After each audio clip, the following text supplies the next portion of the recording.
Bible అంటే ఏంటి అర్థం చేసుకునే ప్రయత్నం మనం చేస్తున్నాం. మొదటి రోజు చూసాం, రెండవ రోజు చూసాం, ఇప్పుడు మూడో రోజుకి వచ్చాం. ఈరోజు మన ముందున్న టాస్క్ ఓల్డ్ టెస్టిమెంట్ అంటే ఏంటి, అసలు పాత నిబంధన, దాన్ని అర్థం చేసుకునే విధానం ఏంటి, దాన్నే ఏరియల్ సర్వే అన్నాం మనం. ఒకేసారి నేను ఎలా గాల్లోకి వెళితే, ఒకేసారి నేను ఎలా గాల్లోకి లెగిస్తే ఏ ఇల్లు ఎక్కడుందో, ఏ ఊరు ఎక్కడుందో, ఏ రోడ్డు ఎక్కడుందో గాల్లోకి ఎగిరితే ఎలాగైతే అర్థమవుద్దో, పైనుంచి చూస్తే ఎక్కడ ఎవరెవరు ఎక్కడ నివాసం చేస్తున్నారో ఎలాగైతే అర్థమవుద్దో, ఒక్కసారి బైబిల్ పాత నిబంధన ఎత్తుకెళ్ళి మనం చూస్తే అబ్రహాం ఎక్కడున్నాడు, నోహు ఎక్కడున్నాడు, ఆదాం ఎక్కడున్నాడు, ప్రవక్తలు ఎక్కడున్నాడు, 400 సంవత్సరాల నిశ్శబ్ద కాలం ఏంటి, మళ్ళీ 400 సంవత్సరాల నిశ్శబ్ద కాలం ఏంటి, ఈ యొక్క ఓవరాల్ వ్యూలో నేను ఎక్కడున్నాను, ఇది అర్థమవుతుంది. అందుకే ఈ నిబంధన అంతా వివరించడం మొదలు పెడితే నన్ను అడిగితే లైఫ్ సరిపోదు, సెమినార్స్ సరిపోవు, వివరించడానికి సమయం సరిపోదు. బైబిల్ అంతా నేను వివరించను, కానీ ఒక లైన్లోకి తీసుకొస్తాను, జాగ్రత్తగా వినండి. బైబిల్ ఏదో ఊరకే చదవడానికి రాయబడిన పుస్తకం కాదు. దేవుడు అన్నాడు, తిమోతికి పత్రిక రాస్తూ మీకు తెలుసు, 3వ అధ్యాయం 16వ వచనంలో, దేవుని ఆవేశం వలన రాయబడిన గ్రంథం అన్నాడు. ఆయన ఊపిరి, ఆయన శ్వాస, ఆయన ఆవేశంతో రాయబడిన గ్రంథం బైబిల్. ఇది చదువుతుంటే మీకు ఏం స్ట్రైక్ అవుతుందండి? ఆ తిమోతి పత్రిక 3వ అధ్యాయం 16వ వచనం చదువుతుంటే దేవుని ఊపిరి వలన రాయబడిన గ్రంథం అన్నప్పుడు మీకు ఏం స్ట్రైక్ అవ్వాలి తెలిసిన? అదే ఊపిరి ఊది ఆదామని చేశాడు. ఆదాం అనే వ్యక్తి ఒక నిర్మాణం జరగడానికి ఊపిరిని ఊదిన ఆ దేవుడే ఇదే బైబిల్ రాయించడానికట. చెప్పండి, అదే ఊపిరి. అంటే ఈ వాక్యంలో జీవం ఉందంటే, అందుకే భక్తులు అంటారు జీవం ఉంది. ఈ వాక్యంలో దేవుని ఊపిరి ఉందంటే ఉంది. ఆదామును నిలబెట్టడానికి దేవుడు ఊపిరి ఊదాడన్నది ఎంత 100% నిజమో, ఈ బైబిల్ను తయారు చేయడానికి కూడా దేవుడు ఊపిరి ఊదాడన్నది కూడా అంతే నిజం. ఇప్పుడు ఇలాంటి ఊపిరిని బాగా వినండి. ఇలాంటి జీవాన్ని నువ్వు చదవకుండా పక్కన పెడుతున్నావంటే నువ్వు బైబిల్ని కాదు పక్కన పెడుతుంటా, దేవుని జీవాన్ని పక్కన పెడతావు. దేవుడిచ్చిన ఆ యొక్క సహవాసాన్ని, దేవుడిచ్చిన ఆయనలో మిళితమవుతున్న ఆ శ్వాస నిశ్వాసలను పక్కన పెడుతున్నావు.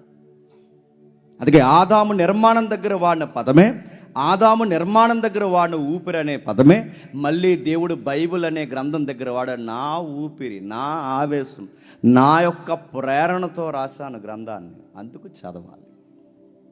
ఇంకేం చెప్తున్నాడు బైబిల్? రోమిలికి రాసిన పత్రిక ఒకసారి చూడండి. రోమిలికి రాసిన పత్రిక త్వరగా రోమిలికి రాసిన పత్రిక 1వ అధ్యాయం, రోమిలికి రాసిన పత్రిక 1వ అధ్యాయం 18వ వచనం నుండి,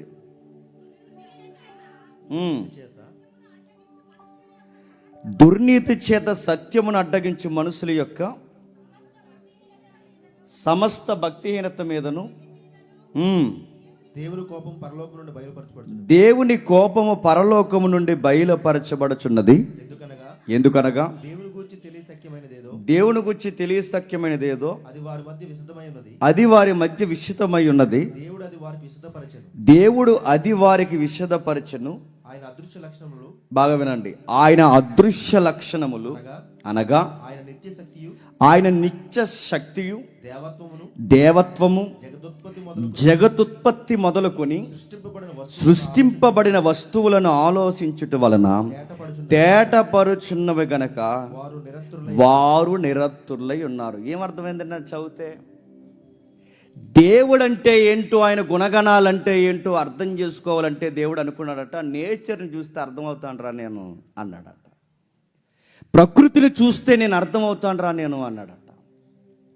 ఈ కదులుతున్న సూర్య చంద్ర నక్షత్రాలు, వీస్తున్న గాలి, భూమి, వీటన్నిటినీ చూస్తే నీకు నేను అర్థమవుతాను రా, నా లక్షణాలు ఉన్నాయి, నా నిత్యత్వం ఉంది, నా ఉనికి ఉంది, నా ప్రేమ ఉంది, నేను ఎలా మీకు లాలన చేస్తున్నానో, నా స్వభావ సారూప్యపు గుణలక్షణాలన్నీ ఇదిగో ఈ ప్రకృతిని చూస్తే మీకు అర్థమవుతాయని దేవుడిని ప్రకృతినిస్తే, కొండ దగ్గరికి వెళ్ళాం, కొండకు మొక్కం, నది దగ్గరికి వెళ్ళాం, నదికి మొక్కం, వీచే గాలికి మొక్కం, కురిసే వర్షానికి మొక్కం, సూర్యుడికి మొక్కం, నక్షత్రాలకి మొక్కం, చంద్రుడికి మొక్కం.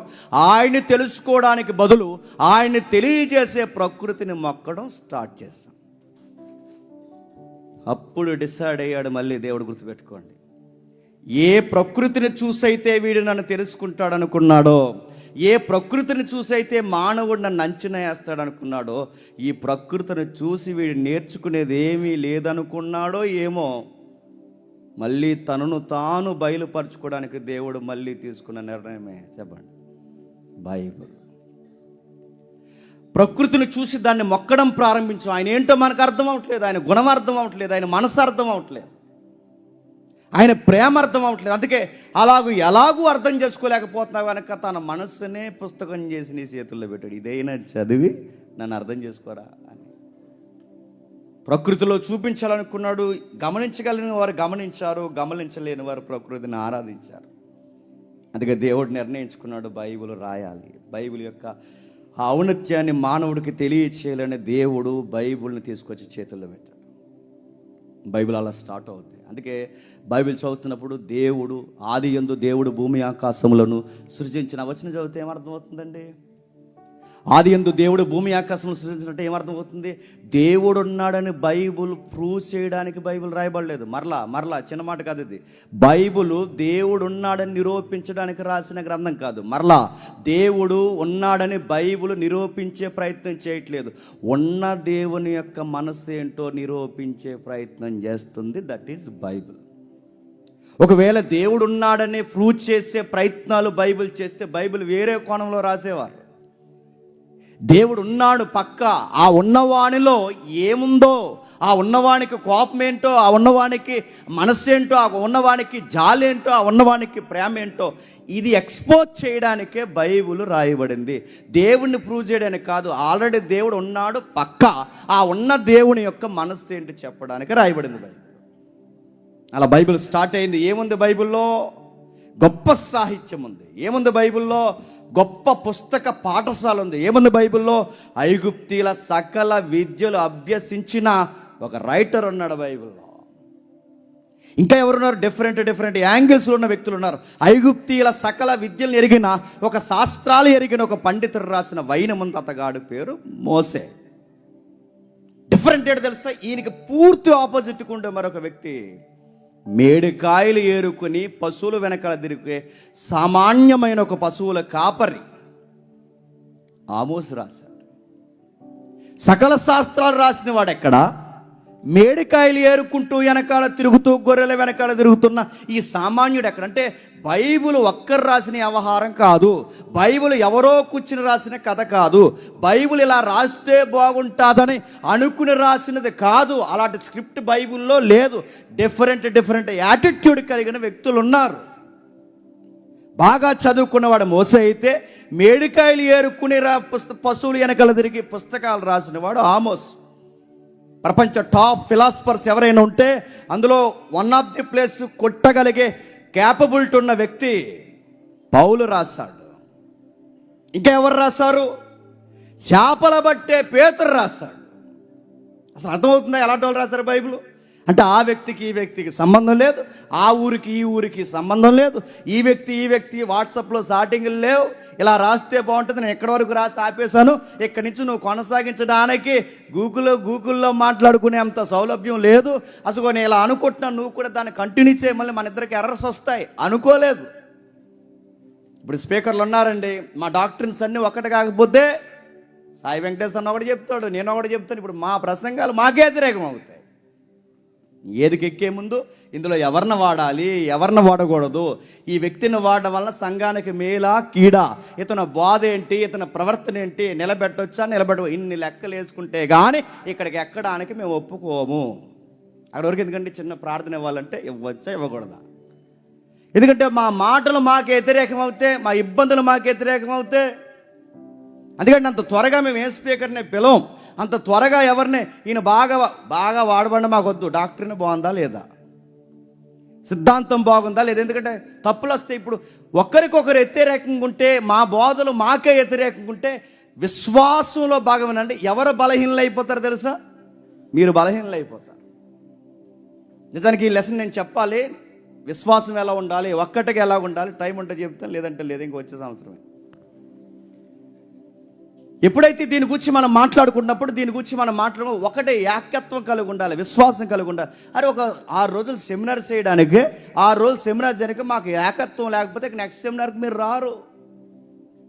6 రోజులు సెమినార్కే మాకు ఒక మాట, ఒక తీరు, ఒక విశ్వాసం లేకపోతే నెక్స్ట్ సెమినార్ రాకపోతే 2000 సంవత్సరాల చరిత్ర కలిగిన బైబిల్కి ఆయన ఎప్పుడు పుట్టాడు, ఈయన ఎప్పుడు పుట్టాడు, ఆయన ఎక్కడున్నాడు, ఈయన ఎక్కడున్నాడు, అసలు అందరూ కూర్చొని ఒక రోజు ఎప్పుడన్నా ఒక మీటింగ్ పెట్టుకుని మాట్లాడారా? ఇదిగో నేను మత్తయి సువార్త రాస్తాను, నువ్వు లూకా సువార్త రాయని చెప్పుకున్నారా? అసలు మత్తయికి లోకాకి సంబంధమే లేదు. అసలు వాళ్ళు ఎక్కడ కూర్చుని ప్రయాణాలు చేసిన పద్ధతి. అందుకంటున్నాను, బైబిల్ వెనకాల ఎవరో నడిపించారండి, బైబిల్ వెనకాల ఎవరో ఉన్నారండి. బైబిల్ వెనకాల ఈ వ్యక్తులు వేరు ప్రాంతాలకి, రకరకాల భాషలకి, రకరకాల పనులకి, వీళ్ళు వృత్తి నైపుణ్యాలు సంబంధం లేకపోయినా వీటన్నిటి వెనకాల ఎవరో ఉండి నడిపించారు. ఆ నడిపించిన అసలు రైటర్ హోలీ స్పిరిట్, గుర్తుపెట్టుకోండి. ఆయన నడిపించాడు. ఎందుకంటే వంశాన్ని చెప్పాడు ఒక మంచి మాట, కాలానికి కావలున్నాడు కనుక మత్తయి ఎక్కడున్నాడో తెలుసు, లూకా ఎక్కడున్నాడో తెలుసు, మోసెస్ ఎక్కడుంటాడో తెలుసు. వీళ్ళందరినీ ఒక లైన్లో, ట్రాక్లో వాడుకున్నది ఎవరో తెలుసా? పరిశుద్ధుడు. అందుకే బైబిల్ ఒకదానికొకటి వ్యతిరేకత ఉండదు. ఇంకెవరు రాశారు? సుంకపు మెట్ట దగ్గర కూర్చున్న మత్తయి రాశాడు. ఇంకెవరు రాశారు? వేరే ఒక జాతికి చెందిన వైద్యుడైన లూకా రాశాడు. ఇంకెవరు రాశాడు?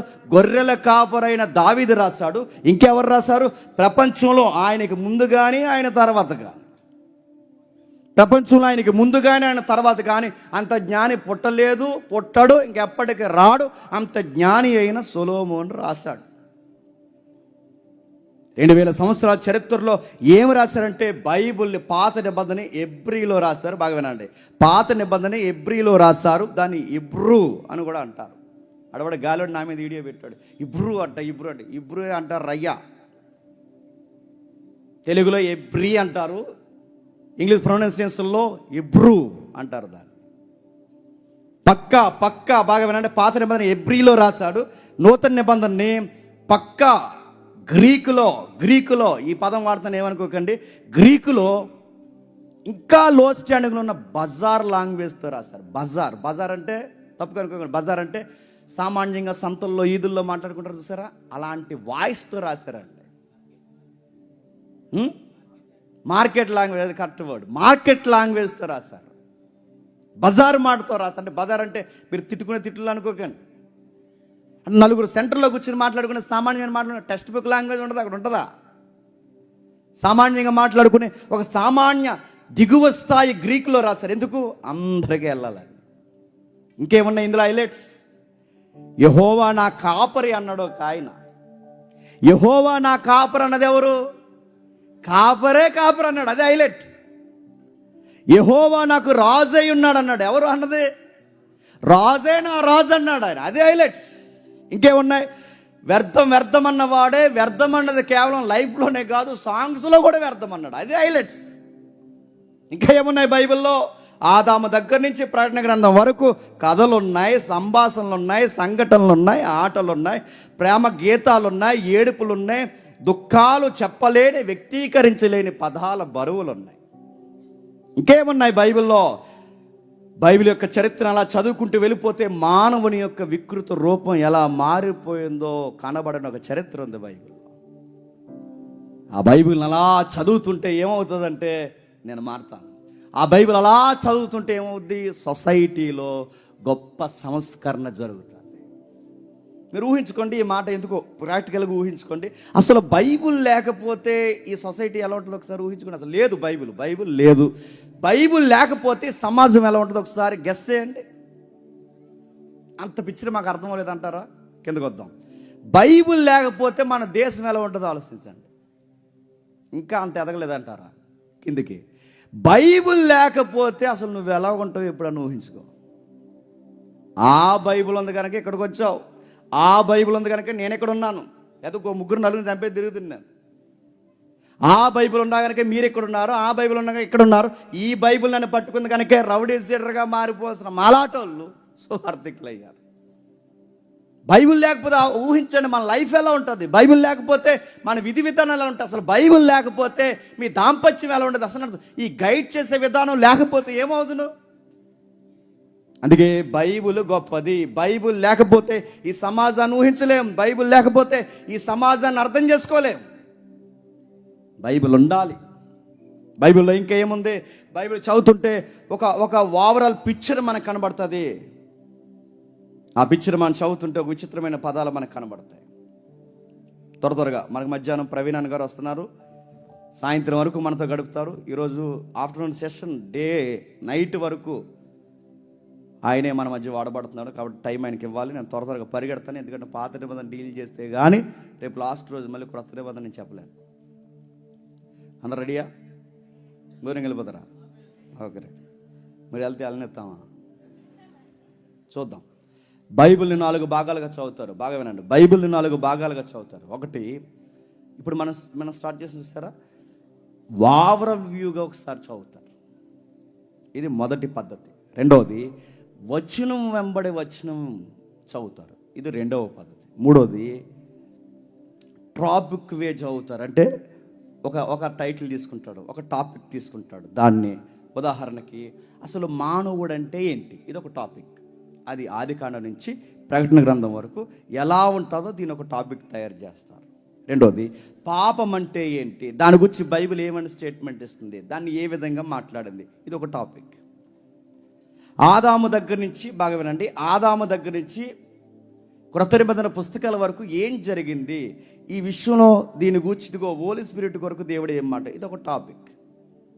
దీన్ని మూడవ పద్ధతిగా ఇదిగో ఒక పాఠంగా తయారు చేసే పద్ధతిని టాపిక్ వేసి చదివే విధానం అంటారు. నాలుగోది ఉంది టైపాలజీ అంటారు. టైపాలజీ అంటే ఆదామును చూపిస్తారు, ఈ ఆదామును పట్టుకెళ్ళి మరొక ఆదాముకి ముడిపెడతారు. ఈ ఆదాము ఈయనైతే మొదట ఆదాము, కడపట ఆదాము ఇంకొక ఆయన ఉన్నాడంటారు. దీన్ని టైపాలజీ అంటారు. దీన్ని అబ్రహాం సందర్భం తెలుసు కదా. అబ్రహాం సందర్భం, తన కొడుకుని బలి ఇవ్వడానికి వెళ్ళినప్పుడు పొదల్లో ఒక గొర్రె పిల్ల ఉంటుంది. ఆ గొర్రె పిల్లని దేన్ని సూచిస్తుందని మాట్లాడతారంటే రాబోతున్న అభిషక్తుని చూపిస్తుంది. దీన్ని టైప్ విధానం అంటారు. ఇది నాలుగవ పద్ధతి. మోసేను చూపిస్తారు. మోసేని ఇదే టైపాలజీలో మోసేని చూపిస్తారు. మోసే వంటి ప్రవక్త ఒక ఆయన వస్తానన్నాడుగా, ఆ ప్రవక్త ఈయనే. దీన్నే టైపాలజీ అంటారు. ఇలా 4 పద్ధతుల్లో చదువుతారు. ఇప్పుడు ఈ 4 పద్ధతుల్లో మనం ఏ పద్ధతి ఇప్పుడు స్టార్ట్ చేస్తాం? మొదటిది ఓవరాల్ వ్యూ. ఇది మనం స్టార్ట్ చేస్తాం. వచనం వెనకాల వచనం బోధించడం ప్రారంభించాం అనుకోండి, టైం సరిపోదు. టాపిక్స్ మాట్లాడి మొదలుపెట్టాం అనుకోండి, సెమినార్ సరిపోవు. అసలు వ్యక్తి యొక్క ఉదాంతాలు ముడిపెట్టి టైపాలజీ మాట్లాడితే ప్రతి వచనంలో యేసుక్రీస్తు అని టైప్ చేసి మాట్లాడచ్చు. అందుకే ఇదంతా కాదు, కానీ మీరు ఏం చూడాలనుకుంటున్న మొత్తం పాత నిబంధన అంటే ఏంటి, ఓవరాల్ వ్యూ ఏంటి, ఇది మనం ప్రారంభించాం. చూద్దామా అసలు ఏంటి పాత నిబంధన అంటే ఏంటి, దీన్ని అర్థం చేసుకునే విధానం. ఆదికాండం 1వ అధ్యాయం. ఆదికాండము 1వ అధ్యాయం 26వ వచనం. త్వరగా వచనాలు ఏమి తీయని కొంచెం జాగ్రత్తగా వినండి. ఇది ఒకటే. ఆదికాండం 1వ అధ్యాయం 26వ వచనం. దేవుడు మన స్వరూపమందు మన పోలిక చొప్పున నరులను చేయుదుము, వారు సముద్రపు చేపలను ఆకాశ పక్షులను పశువులను సమస్త భూమిని భూమి మీద ప్రాకు ప్రతి జంతువును ఏలుదురు గాకనియు పలికెను. దేవుడు తన స్వరూపమందు నరులను సృజించను. ఏం చెప్తున్నాడండి దేవుడు? బాగా వినండి. దేవుడు ఏం చేస్తున్నాడట, ఇలా మాట్లాడుతూ తన స్వరూపమందు తన పోలుకు చొప్పున నరుని చేసింది. ఈ వచనంలో ఎవరిని పెట్టుకుని చదవాలి తెలుసా? నన్ను నేను పెట్టుకుని చదవాలి. దేవుడు జేమ్స్ అనే నన్ను తన పోలుకు చొప్పున తన స్వరూపమందు నన్ను చేశాడు. బైబిల్ని ఎలా చూస్తున్నామంటే తన పోలుకు చొప్పున తన రూపమందు నన్ను చేశాడు దేవుడు. ఇదిగో నన్నే డిజైన్ చేశాడు. 3వ అధ్యాయంకి వచ్చాం, వెళ్ళిపోతున్నాం సర్వే. 3వ అధ్యాయంకి వచ్చేసరికి దేవుడు చెప్పాడు తినొద్దు. 3వ అధ్యాయంకి వచ్చేసరికి దేవుడు చెప్పాడు ఆగొద్దు. 3వ అధ్యాయం దగ్గరకు వచ్చేసరికి చెప్పాడు అటువైపుకు పోవద్దు. 3వ అధ్యాయం దగ్గరకు వచ్చేసరికి చెప్పాడు జాగ్రత్త, ఈ 99 చెట్లలో ఏ చెట్టు అయినా తిను, ఆ చెట్టు జోలికి పోకు అన్న. వాంటెడ్గా ఆదాము కావాలని వద్దన్నదే చేశాడు. ఆదాము పొరపాటును తెంచేసాడు అనకండి. ఆదాము ఏదో అలా జరిగిపోయింది, అంత సీరియస్ అయిపోవచ్చేటండి దేవుడు అని అనకండి. చిన్నగా తింటే ఏమైపోయిందని అనకండి. 100 చెట్లు వేసి, బాగా వినండి, 100 చెట్లు వేసి ఆ 100 చెట్లలో 99 తినకరా, ఆ ఒక్కటే తినరంటే అది ప్రాబ్లం. 99 తినరా, ఆ ఒక్కటే తినకంటే ఎంత బలుపండి. వద్దన్నదే చేశాడంటే. ఈ మాట కొంచెం నేను పెట్టుకుని కూడా చెప్తున్నాను నేను. ఆదాము అనేసరి చూసారా, జేమ్స్ అంటారు మళ్ళీ ఇదో గొడవ. ఎందుకంటే దేవుడు ఏది రాయించినా చదవడం మానేశారు. దేవుడు రాయించినవి కూడా చెప్పకూడదని ఒక కొత్త తెగ ఒకటి స్టార్ట్ అయింది. వాంటెడ్గా చూడండి, ఆదాముకి ఇంటెలిజెన్స్ ఇచ్చాడు, ఆదాముకి స్వేచ్ఛ ఇచ్చాడు, ఆదాముకి తన సౌలభ్యం ఇచ్చాడు, ఆదాముకి చక్కటి భార్యని ఇచ్చాడు. ఇన్ని చేసి ఏదైతే చేయొద్దన్నాడో ఆ శోధనలోనే డోర్స్ ఓపెన్ చేశాడు. ఓపెన్ చేస్తే ఏమైంది? ఆత్మీయ మరణం వచ్చింది. ఓపెన్ చేస్తే ఏమైంది? శారీరకమైన మరణం వచ్చింది. ఓపెన్ చేస్తే ఏమైంది? అసలు మనకు సంబంధం లేని నరకం అనే మరొక మరణానికి డోర్ ఓపెన్ చేశారు. ఒక్క తప్పుతో కావాలని ఆయన చేశాడు. అందుకే ఆదాము వాళ్ళు చేసిన పరాకాష్ఠకి, ఆదాము వాళ్ళు చేసిన తప్పుకి, తన స్వేచ్ఛగా చేసిన తప్పుకి 3వ అధ్యాయం చేసి పాపంలో పడితే దాని పర్యవసానం ఎక్కడ కనబడుతుందో తెలుసా? 4వ అధ్యాయం. తల్లిదండ్రులు చేసిన తప్పుకి దాని యొక్క నష్టం, దాని తీవ్రత పిల్లల్లో కనబడుతుంది. అందుకే వద్దన్నాడు. అదే వద్దన్నాడు. నీకు స్వేచ్ఛనిచ్చాను, నీకొక జ్ఞానం ఇచ్చాను, జాగ్రత్త కలిగి ఉండు, వీటి వైపుకు పోకని ఆదాముకు చెబితే ఆదాము దాన్ని కావాలని తిన్నాడు. తింటే ఏమైంది? దాని నష్టం, దాని యొక్క పర్యవసానం పిల్లల మీద పడింది. అందుకే తలకాయలు స్థిరంగా ఉండాలంటారు. తల్లి ఒక దిక్కు, తండ్రి ఒక దిక్కు, నువ్వొక ఆలోచన, ఆయన ఒక ఆలోచన ఉంటే దీని ఎఫెక్ట్ ఆ పిల్లల మీద పడుతుంది. ఎవరికి వాళ్ళే యమునా తీరన్నట్టు తిరిగితే దాని యొక్క పర్యవసానం ఖచ్చితంగా అనుభవిస్తారు. మీరేమనుకుంటారంటే వాళ్ళకి చక్కగా డ్రై ఫ్రూట్స్ పెడుతున్నాం, చక్కగా ఫుడ్ పెడుతున్నాం, చక్కగా టైంకి బట్టలు కొంటున్నాం, పుస్తకాలు కొంటున్నాం, స్కూల్కి తీసుకొస్తున్నాం అంటే ఇవి ఉంటే సరిపోదు. మీ ఇద్దరు తినంగా ఉండాలి, మీ ఇద్దరు దేవునికి దగ్గరగా ఉండాలి. మీ ఇద్దరు దేవుడి నీతిని పాటించకపోతే దాని యొక్క నష్టం ఖచ్చితంగా వాళ్ళ మీద పడుతుంది. నీకు ప్రార్థన లేకపోతే నీ పిల్లలకు ప్రార్థన రాదు, నీకు బైబిల్ చదవడం రాకపోతే నీ పిల్లలు బైబిల్ చదవరు, నువ్వు చర్చిలో కూర్చునే అలవాటు నీకు లేకపోతే నీ పిల్లలు చర్చిలో కూర్చోరు, నువ్వు దేవుడిని గౌరవించకపోతే వాడు దేవుడిని గౌరవించు. దేవుడికి దూరంగా జరిగిన ఆది దంపతులు ఏమయ్యారు? నష్టపోయారు. వాళ్ళతోనే పోయిందా? పిల్లల వరకు దులిమాడేసింది నష్టం. ప్రియమైన కుమారుడు హత్యకు గురయ్యాడు. తన స్వరూపం మందు పుట్టిన కయ్యేను నరహంతకుడు అయిపోయాడు. ఈ 2 సీన్లలోకి దేవుడు వచ్చాడు. బాగా వినండి, దేవుడు మైండ్ అర్థం అవుతుంది. ఆదాము పండు తెంచిన వెంటనే దేవుడు వచ్చి అడిగిన ప్రశ్న ఏంటో తెలుసా? ఎక్కడున్నావు అని అడిగాడు. కయ్యేను తప్పు చేసిన వెంటనే దేవుడు అడిగిన ప్రశ్న ఏంటో తెలుసా? ఏం చేసావు అని అడిగాడు. ఏమర్థమవుతున్నాడు అది చదువుతుంటే? ఎక్కడున్నావు, ఏం చేసావు, ఏమి చేసావు, ఎక్కడున్నావు ఏం చేసావు అని అడుగుతున్నాడు. దాని అర్థం ఏంటి? ఈ దేవుడు ఎలా అంటాడో తెలుసా? నీ జీవితం యొక్క లెక్కలు అడుగుతాడు. అకౌంటెంట్.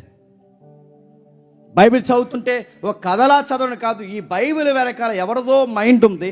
ఆయన మైండ్ ఏంటంటే లెక్కలు అడుగుతాడు. ఏం చేసావు, ఎక్కడున్నావు అడుగుతాడు. 6 రోజులు ఏ ఉద్దేశంతో కూర్చున్నావు అడుగుతాడు. ఎక్కడికి వెళ్ళి వస్తున్నావు అడుగుతాడు. రూములో ఏం చేస్తున్నావు అడుగుతాడు. ఇక్కడ కూర్చుని ఏం చేస్తున్నావు అడుగుతాడు. ఈయన అడుగుతాడు. ఈయన అడిగే దేవుడు, అది ఆయన మైండ్. అది ఏం చేస్తావు, ఎక్కడున్నావంటే ఒక్కరు తినంగా చెప్పలేదన్న దేవునికి, అంతా ఆవిడే చేసింది అన్నాడు ఆయన.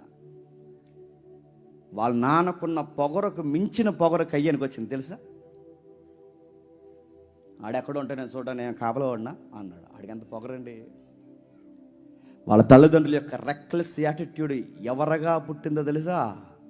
కయ్యనిగా పుట్టింది. నైస్గా పండు తెంచారు వాళ్ళు, రెక్లెస్గా పుట్టుకొచ్చాడు వీడు. పాపం పడిన తర్వాత వచ్చిన వాడు వీడు. ఆ యొక్క యాటిట్యూడ్ కనబడుతుంది చూడండి. లెక్కడికి తట్టున్నాడు. ఆడెక్కడ ఉంటాడు, నేనేమన్నా కాపలా వాడినా, నీకెందుకు చెప్పాలంటున్నాడంటే మనిషి యొక్క వికృత రూపం కనబడుతుంది. 1వ అధ్యాయంలోనే నేను ఎవడికి లెక్క చెప్పను, నా లైఫ్ నా ఇష్టం. చూసారా, మొదటి మనిషిలో కనబడుతుంది.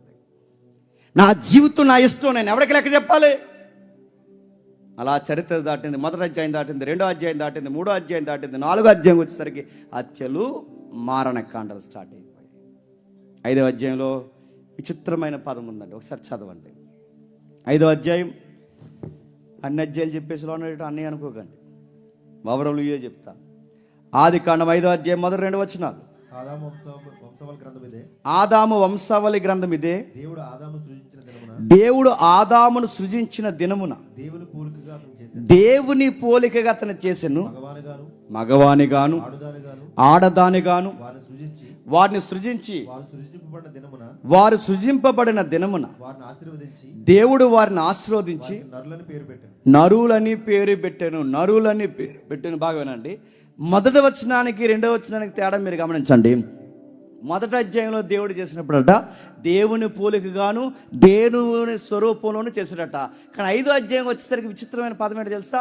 దేవుని స్వరూపం దేవుని పోలిక కాదు, ఆదాము పోలిక, చెప్పండి, అవ్వ పోలిక. మారుతుంది ప్రపంచం, మీరు చూడండి. దేవుని స్వరూపమందు దేవుని పోలికని చదువుకోవాల్సిన అధ్యాయమే 5వ అధ్యాయంకి వచ్చేసరికి ఆదాము పోలిక చొప్పున మొదటి కుమారుడు, ఆదాము పోలిక చొప్పున రెండవ కుమారుడు, ఆదాము పోలిక చొప్పున మూడో కుమారుడు. అంటే ఆదాము పోలిక ఇప్పుడు ఏ పోలిక? పాపంలో ఉన్న పోలిక. ఆదాము చేసిన ఇప్పుడు ఏ పోలిక? రెక్కలెస్ యాటిట్యూడ్ ఉన్న పోలిక, లెక్కలు చెప్పన్న పోలిక, స్వేచ్ఛను భగ్నం చేసే పోలిక, వారి జ్ఞానమును ఇష్టానుసారంగా ఉపయోగించే పోలిక. చరిత్ర ప్రారంభమైంది చూడండి, చరిత్ర ఎలా నడుస్తుందో చూడండి. దేవుడు మానవుడు, దేవుడు మానవుడు, దేవుడు మానవుడు. దేవుడు లెక్క అడుగుతాడు, వీళ్ళు లెక్క చెప్పనంటాడు. దేవుడు ఆశ కలిగి ఎదురు చూస్తాడు, నీ దగ్గరికి రానంటాడు. దేవుడు ప్రేమ కలిగి పిలుస్తాడు, నేను రానక పొదల చాటున దాక్కున్నాను అంటాడు. నా పోలికలో ఉన్నవారంటే నా పోలికలో నా బిడ్డలు అంటాడు. రకరకాల జరిగింది. తర్వాత ఏం జరిగింది? సాతానన్నవాడు చేసిన వాటిని పాడు చేయడానికి సిద్ధమైపోయాడు. సాతానుగాడు పని ఏంటో తెలుసా? స్టార్టింగ్ నుండి దేవుడు ఏం చేస్తుంది పాడు చేస్తుంటాడు, దేవుడు ఏం చేస్తుంది పాడు చేస్తుంటాడు. దీనికి కూడా చాలా ప్లాన్ చేస్తుంటాడు. ఎవడొకలో దూరేస్తాడండి. చెడగొట్టు ఎవడొక లూజ్గా ఉంటాడు కదండి. ఆ లూజ్గా మా టీంలో ఎవడొకడు ఉంటాడు, ఇంకా తెల్లలేదు, ఇసుక కదా.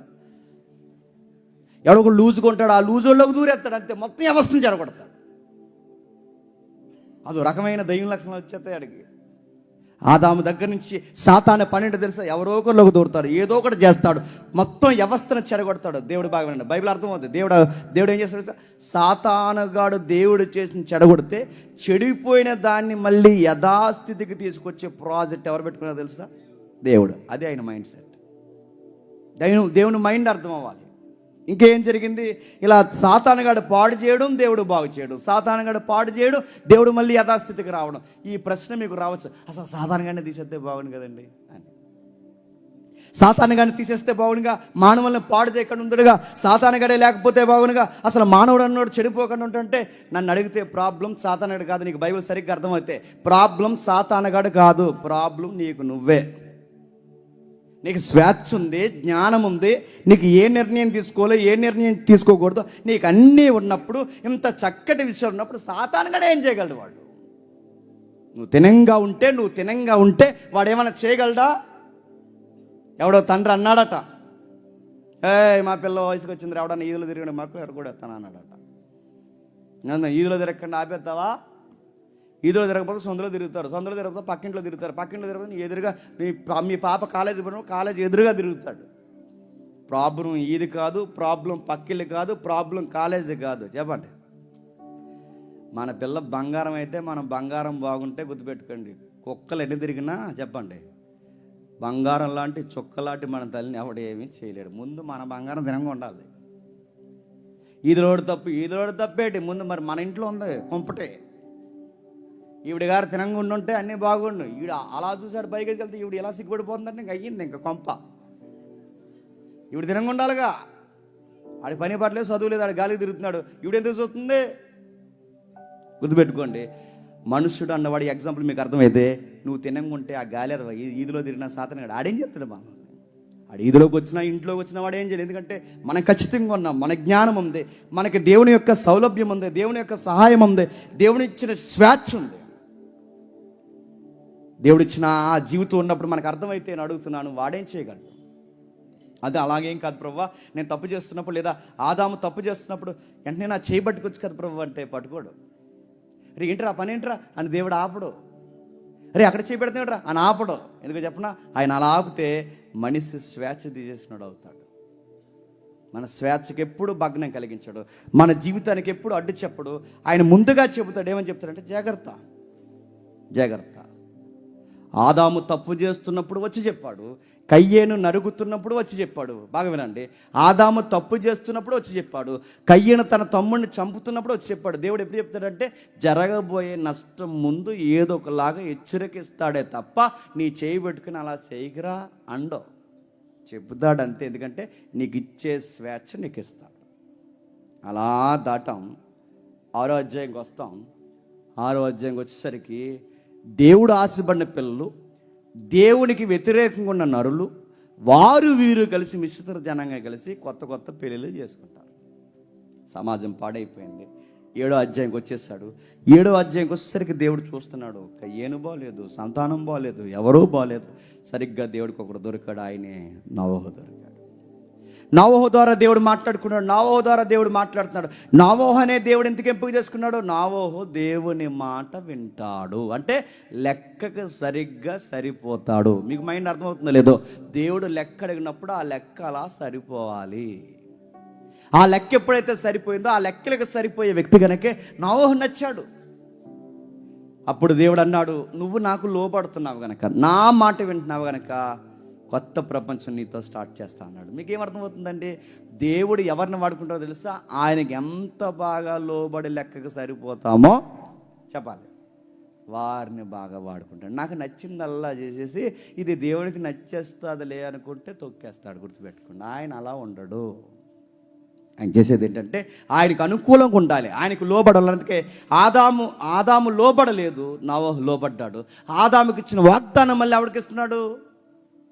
నోవహుకి ఇస్తున్నాడు. నీ ద్వారా కొత్త ప్రపంచాన్ని స్టార్ట్ చేస్తాను, కొత్త విధానాన్ని స్టార్ట్ చేస్తాను. అందుకే 11వ అధ్యాయం వచ్చేసరికి అక్కడ వరకు చరిత్ర బాగా నడిచింది. బాగా వినండి, అక్కడ వరకు చరిత్ర బాగా నడిచింది. అక్కడ వరకు చరిత్ర నడిచి 11వ అధ్యాయంకి వచ్చేసరికి మళ్ళీ నియంత్రణ పరిపాలన వచ్చింది.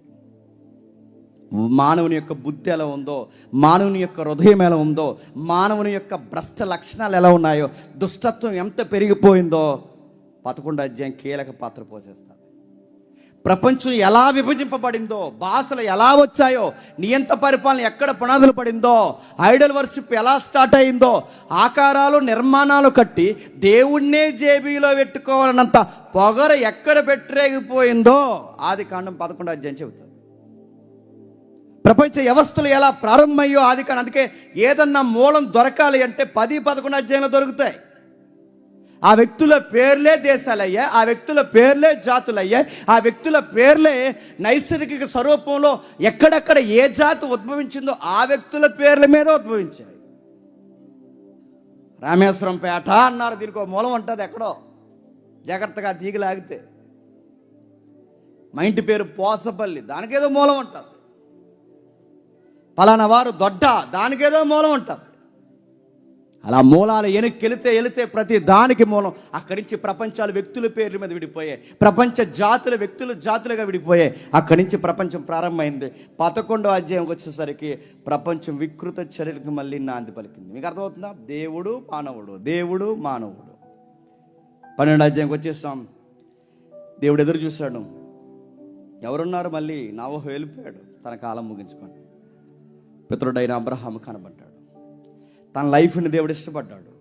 అబ్రహామును పిలుచుకున్నాడు. నేను చెప్పింది చేసావు అంటే, మళ్ళీ బాగా, నేను చెప్పింది చేసావు అంటే నీతో వండర్స్ చేయిస్తా అన్నాడు.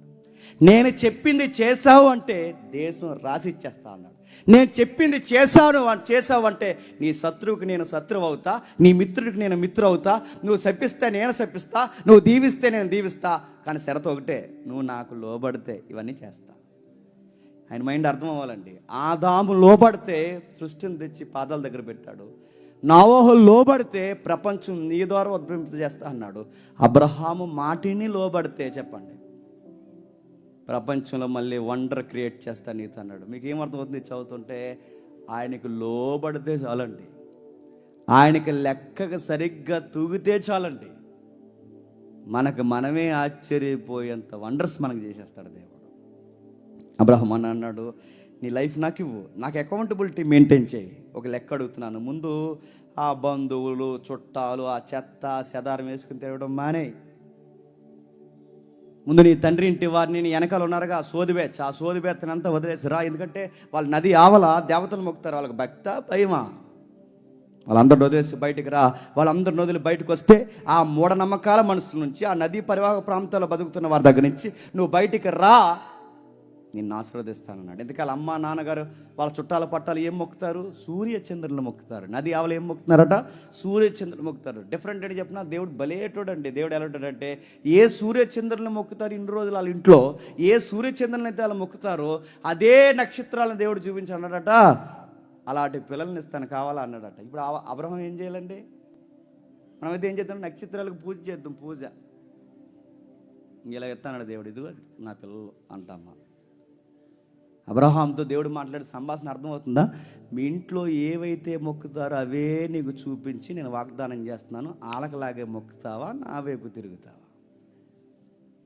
దట్ ఈజ్ ఆయన మైండ్. గుర్తుపెట్టుకుని, ఆయన మైండ్ యాటిట్యూడ్ అంతేనండి.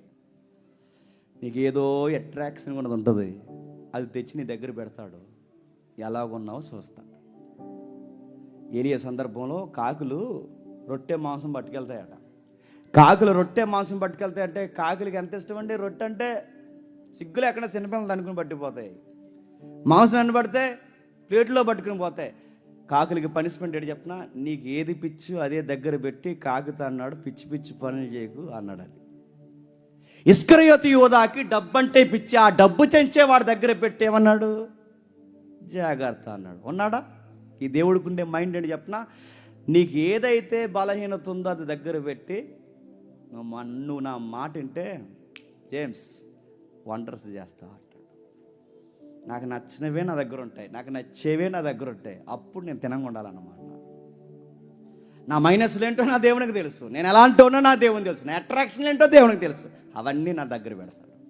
డబ్బు కాలితే డబ్బు పెడతాడు, అందాలు కావాలితే అందాలు పెడతాడు, లగ్జరీ కాలితే లగ్జరీ పెడతాడు, ఇవన్నీ దగ్గర పెడతాడు. లెక్క మిస్ అవ్వకు అని చెప్తాడు. జాగ్రత్తగా ఉండు, అటా ఇట అటా ఇట అటా ఇట అటా ఇట. అబ్రహాం అన్నాడు, ఇటే నీ వైపే అన్నాడు. బ్లెస్ చేశాడు, నక్షత్రాలను చూపించాడు. మీ అమ్మ నాన్న మొక్కుతున్న నక్షత్రాలని చూడు, అలాంటి పిల్లల్ని నీకు ఇస్తాను, ఈ వాగ్దానం భూభాగాన్ని నీకు ఇచ్చేస్తానన్నాడు. అన్నట్టుగానే ఇచ్చేశాడు. తర్వాత వారసత్వంగా యాకోబుగా ఇస్సాకుకి ఇచ్చాడు. ఇస్సాకు నుంచి యాకోబుకి వచ్చింది, యాకోబు నుండి 12 మంది పిల్లలకు వచ్చింది. అర్థమైపోద్ది, వినండి పాత నిబంధన ఏంటో. ఆ 12 మంది పిల్లలు ఐక్యత లేకుండా, లోబడకుండా, తల్లిదండ్రుల ప్రేమను అర్థం చేసుకోకుండా ఒకరిని నమ్మేశారు. అర్థమవుతున్న చరిత్ర. ఆదాము, నోహు, అబ్రహాము, ఇస్సాకు, యాకోబు. యాకోబుకి 12 మంది. ఈ 12 మందిలో అందరూ 10 మంది కలిసి ఒకరిని నమ్మేశారు అన్యాయంగా. సొంత అన్నయ్యలు అమ్మేశారు, తీసుకెళ్ళి పడేశారు, బానిసత్వంగా చేసేశారు. అలాంటి టైంలో అమ్మబడిన ఆ కుమారుడు ఏమన్నాడంటే, మీరు ఏ కుట్ర చేయలేదు, ఇది దేవుని సంకల్పం, నేను మిమ్మల్ని ఏమన్ను అన్నాడు. చరిత్ర అర్థమవుతుందో లేదో. ఆదాము, నోహు, అబ్రహాము, ఇస్సాకు, యాకోబు చరిత్ర అలా నడిచింది. ఆ చరిత్ర అలాగ ఐగుప్తికి వచ్చింది. యోసేపు కాలంలో చరిత్ర కొంతకాలం అక్కడ ఆగింది. చరిత్ర అలా నడుస్తూ వచ్చి యోసేపు కాలంలో అక్కడ ఆగింది. ఎంతకాలం ఆగింది? 430 సంవత్సరాల చరిత్ర అలా ఈజిప్ట్లో ఆగిపోయింది. 430 సంవత్సరాల చరిత్ర ఈజిప్ట్లో అలా ఆగింది. 430 సంవత్సరాల చరిత్ర స్లో అయింది. 430 సంవత్సరాల చరిత్ర ఐగుప్తిని ఆనుకొని ఉంది. సరిగ్గా టైంలో ఆనుకున్న టైంలో పితరులైన యాకోబు అక్కడే ఆ 430లోనే మరణించాడు. పితరుడైన యోసేపు ఆ 430లోనే మరణించాడు. మరణించే ముందు ఒక మెసేజ్ ఇచ్చి చచ్చిపోయారు. అరే నాన్న, నా చివరి కోరిక ఒకటి ఉందిరా. ఆ చివరి కోరిక ఏంటంటే, నన్ను ఐగుప్తులో కప్పెట్టకండిరా, నన్ను తీసుకెళ్ళి కానాను భూభాగంలో కప్పెట్టండి, నన్ను తీసుకెళ్ళి అక్కడే పాతి పెట్టండి. ఇక్కడ ఎంత రంగరంగ వైభవంగా నా అంత్యక్రియలు జరిగించిన నాకు దాని మీద మనసు లేదు, నన్ను తీసుకెళ్ళి నా పితరుల స్వాస్థ్యంలో నన్ను కప్పెట్టండి అన్నాడు. పని ఆయన అన్నాడు. తర్వాత అంత జ్ఞానం కలిగిన యోసేపు కూడా ఏమన్నాడు తెలుసా? ఒక రోజు వస్తుంది, ఆ రోజు దేవుడు మిమ్మల్ని ఇక్కడి నుంచి తీసుకుని వెళతాడు. ఆ వెళ్ళే లోపు నాకు తెలిసి ఇది చాలా లాంగ్ పీరియడ్ జరుగుద్దని, ఆ వెళ్ళే లోపు నాకు శరీరం ఉండదు, ఎముకలు మాత్రమే ఉంటాయి. ఆ వెళ్ళే టైంలో నా ఎముకలు పట్టుకెళ్ళి నా తండ్రి పితరుల పక్కన పాతి పెట్టండి. వీళ్ళిద్దరూ ఆ 430 సంవత్సరాలు ఒక మెసేజ్ ఇచ్చారు. ఎందుకు ఎముకలు ఎందుకు పట్టుకెళ్ళమన్నారు, శరీరం ఎందుకు పట్టుకెళ్ళమన్నారంటే అప్పటికే వాళ్ళకి చూచాయగా రెజరెక్షన్ అంటే ఏంటో అర్థమవుతుంది. అప్పటికే వాళ్ళకి చూచాయిగా అర్థమవుతుంది ఏమని, ఒక రోగం ఉంది, రాబోతున్న ఒక మరొక జీవితం ఉంది, ఈ దేహాలు మళ్ళీ తిరిగి లేస్తాయి, అవి మా పితరులతో పాటు తిరిగి లేవాలన్న ఆ అర్థం ఆ రోజులోనే పరిశుద్ధాత్ముడు చూచాయ ముద్ర వేస్తాడు వాళ్ళకి. ఆ ముద్రలో వాళ్ళకి అర్థమైంది, ఆ ముద్రలో వాళ్ళు బలపడ్డారు. కనుకే మా శరీరాలు ఇక్కడ ఉండ అన్యుల మధ్య మేము కప్పెట్టబడడానికి వీలు లేదు, మమ్మల్ని తీసుకెళ్ళి అక్కడే కప్పెట్టండి, ఒక మెసేజ్ ఇచ్చి చనిపోయారు. తర్వాత మెల్లగా చరిత్ర కదిలింది. బాగా వినండి, చరిత్ర అర్థమవుతుందా? మెల్లగా చరిత్ర కదిలింది. ఆ చరిత్ర కడుతున్నప్పుడు ఏం జరుగుతుంది? బానిసత్వంలో ఉన్నారు, విగ్రహారాధనలో ఉన్నారు, ఆకలి కేకలతో ఉన్నారు, బతుకులు బాలేదు, చివరికి మగపిల్లల్ని చంపేస్తున్నారు, పిల్లల్ని ఓచకోతకు గురి చేస్తున్నారు. ఎంత అన్యాయంగా చూస్తున్నారంటే ఇశ్రాయేలు 430 సంవత్సరాలు ఆగింది చరిత్ర. అక్కడ విగ్రహారాధన, బానిసత్వం, భయంకరమైన బతుకులు, మగపిల్లల్ని చంపేయడం, ఆడపిల్లల్ని ఎత్తుకెళ్ళిపోవడం, రకరకాల కార్యాలు జరుగుతున్నాయి. చివరికి ఎంత నీచంగా వీళ్ళని చూశారంటే ఈజిప్ట్ సిటీలో వీళ్ళు ఉండడానికి వీల్లేదని గోసేను అనే ఒక ప్రాంతం ఇచ్చారు. మీరు ఎలుపులు ఉండండిరా అన్నారు. జాతి వైర్యం, ప్రాంతీయ భేదం, మీరెవర్రా మా మధ్య బతకడానికి, పోండి అదిగో ఆ ఊరికి దూరంగా అక్కడ అక్కడ అక్కడ ఉందా మీ ఊరు, అక్కడ పోండి, అక్కడ ఉన్నాడు మీ జాతి అంతా. ఉదయాన్నే పనికి రండి, ఏదో రేషన్ ఇస్తున్నాం తీసుకుని పోండి, పెట్టిందే బంగారం అన్నట్టు తినండి, మళ్ళీ రాయితీలు కోరంటే చంపేస్తాం ఏమనుకున్నారా? సరైన బట్ట లేదు, సరైన నీడ లేదు, సరైన తిండి లేదు, సరైన స్వేచ్ఛ లేదు. అక్కడి వరకు ఎందుకు, మగపిల్లలకు భవిష్యత్తు లేదు. ఏడ్చారు, బానిస బతుకుల్లో నుంచి ఏడ్చారు, ఆ బానిస బతుకుల్లోంచి గొంతెత్తి ఏడ్చారు. 430 సంవత్సరాలు మగ్గిపోతూ, లోపల కుమిలిపోతూ, ఆవేశంతో మా పితరుల్ని జ్ఞాపకం చేసుకున్న దేవా, మా పితరులకి వాగ్దానం చేసిన దేవా, మా పితరులకి మాట ఇచ్చిన దేవా, నువ్వు ఎక్కడున్నావు, మమ్మల్ని జ్ఞాపకం చేసుకో అని అడిగారు. మా ప్రార్థనలకి మనవివు, మా కన్నీళ్లకు అర్హతవు, మా కన్నీళ్ళని జ్ఞాపకం చేసుకో. మాకు జవాబు లేదా, మాకు తిండి లేదు, నీళ్ళు లేదు, మా అబ్రహాముకు మాట ఇచ్చావు, మా ఇస్సాకుకు మాట ఇచ్చావు, మా యాకోబుకు మాట ఇచ్చావు. మా చరిత్ర అలాగొచ్చి ఐగుప్తిలో ఆగిపోయింది ప్రభువా, మా తరాలు ఇక్కడ ఆగిపోయేలా ఉన్నాయి, మా పిల్లలు ఇక్కడ ఆగిపోయేలా ఉన్నారు. ఏడు ప్రభువా మా జీవితం ఇలా ఉందని ఏడ్చినప్పుడు ఫ్రీడమ్ ఫైటర్ని పుట్టించాడు దేవుడు. Freedom fighter Moses. ఆ బానిసర్కంలో, ఆ భయంకరమైన పరిస్థితుల్లో మోసే అనే వ్యక్తి పుట్టాడు. పుట్టినోడు ఇలా అన్నాడు, నా పితరులకు వాగ్దానం చేసిన దేవుడు, నా పితరులను పిలిచిన దేవుడు, నా జాతిని నిలబెట్టి ప్రపంచాన్ని ఆశీర్వదిస్తానన్న దేవుడు, నా దేవుడు, నా యెహోవా, నా ద్వారా ఇశ్రాయేలుకి రక్షణ కలగజేస్తున్నానని అనుకొని మీకు స్వేచ్ఛనవుతాను, మీకు ఊపిరినవుతాను, మీ పక్షాన నేను నిలబడతాను, ఐగుప్తితో నేను ఫైట్ చేస్తాను, ఎదురుగున్నది ఎర్ర సముద్రమైన ఏ ప్రమాదమైనా నేను నిలబడతాను. ఇశ్రాయేలుకు రక్షకుడిగా దేవుడు నన్ను పుట్టించాడని ఆయన తనలో తాను భావించుకొని, దేవుని ప్రేరణ నిర్ణయించుకొని, ఇశ్రాయేలు కొరకే నేను పుట్టానని తన పుట్టిక పరమార్థాన్ని ఎరిగి, మీ కొరకు నేను ఫైట్ చేస్తానని మోసే వచ్చి తెర మీదకి నిలబడితే ఈ రక్షకుడు నీళ్ళు అన్నారు, ఎవడరా నువ్వు అని అడిగారు. నీ పక్షాన్ని మేము నిలబడతామని మోసే అంటే, నువ్వా మాకు రక్షణ ఇచ్చేది, నువ్వా మాకు స్వేచ్ఛనిచ్చేది, నువ్వు మాకు నాయకుడిగా ఉండాల్సిన అవసరం లేదు. బాధపడ్డాడు. ఈజిప్ట్లో దేవుడు బాగా వినండి, మోసేని ఎలా పెంచాడు చూడండి. ఈజిప్ట్లోనే పుట్టించాడు, ఏ బానిసర్కం ఉందో ఆ బానిసర్కంలోనే పుట్టించాడు, ఆ బానిసర్కంలోనే పెంచాడు, ఆ బానిస బతుకుల మధ్య పుట్టించాడు. అయితే ఆ బానిస బతుకుల్లో నుంచే రాజు దర్బార్లోకి తీసుకెళ్ళాడు. రాజు దర్బార్లో కూర్చోబెట్టే సకల శాస్త్రాలు నేర్పించాడు. సకల శాస్త్రాల అనుభవాల్లో నుంచి అరణ్యానికి తీసుకెళ్ళాడు. అరణ్యంలో 40 సంవత్సరాలు నలిపేశాడు. 40 సంవత్సరాలు నడిపేశాడు. నలిపి ఏడిపించేశాడు. ఆ ఏడిపించేసిన దేవుడు మళ్ళీ అదే ఏ ఐగుప్తీలైతే పెరిగాడో, ఏ ఐగుప్తీలైతే బానిసరకంగా ఉన్నాడో, అదే ఏ ఐగుప్తీలైతే సకల శాస్త్రాలు నేర్చుకున్నాడో, అదే ఐగుప్తి మీదకి ఫైట్కి రెడీ చేసి తీసుకొచ్చాడు. గాడ్స్ ప్లాన్ అంటారు దాన్ని. తీసుకొచ్చి మాట్లాడు, నీ చదువు, నీ బలము, నీ ఔన్నత్యము, నీ పౌరుషం కాదు మోసే, నువ్వు నిలబడు, వెనక నేను చేస్తా కార్యక్రమం.